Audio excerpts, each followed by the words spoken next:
subscribe our channel, press the bell icon and watch our latest videos.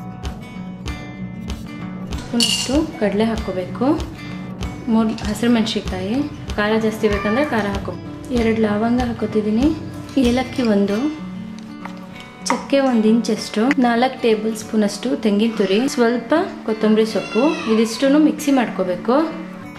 ಮೊದಲು ಬಾಣಲೆಗೆ 1 ಲೋಟದಷ್ಟು ನೀರು ಹಾಕೋಬೇಕು. ನೀರು ಕುದೀತಿದೆ.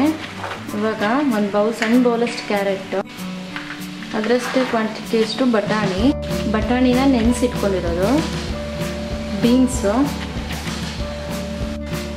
ಆಲೂಗೆಡ್ಡೆ, ಈರುಳ್ಳಿ 1 ಮೀಡಿಯಮ್ ಸೈಜ್ ತೊಗೊಂಡಿದ್ದೀನಿ. ರುಚಿಗೆ ಎಷ್ಟು ಬೇಕು ಅಷ್ಟು ಉಪ್ಪು, ಅರಿಶಿಣದ ಪುಡಿ, ಸ್ವಲ್ಪ ಕರಿಬೇವಿನ ಸೊಪ್ಪು. ಇಷ್ಟನ್ನು ಹಾಕ್ಬಿಟ್ಟು ಒಂದು 10 ನಿಮಿಷ, 1/4 ಗಂಟೆ ಬೇಯಿಸ್ಕೋಬೇಕಾಗುತ್ತೆ. ತರಕಾರಿ ಈಗ 10 ನಿಮಿಷ ಆಗಿದೆ. ಇದಕ್ಕೆ ನಾವೀಗ ರುಬ್ಕೊಂಡಿದ್ದು ಪೇಸ್ಟ್ ಹಾಕೋಬೇಕು. ಇನ್ನೊಂದು ಸ್ವಲ್ಪ ನೀರು ಹಾಕ್ಬಿಟ್ಟು ಇದನ್ನು ಮತ್ತೆ 10 ರಿಂದ 15 ನಿಮಿಷ ಬೇಯಿಸ್ಕೋಬೇಕು. ಇದಕ್ಕೆ ಬೇಕಾದರೆ ಎಣ್ಣೆ, ಸಾಸಿವೆ, ಕರಿಬೇವು ಮತ್ತು ಹಿಂಗೆ ಹಾಕ್ಬಿಟ್ಟು ಸ್ವಲ್ಪ ಒಗ್ಗರಣೆ ಕೊಟ್ಕೋಬೋದು.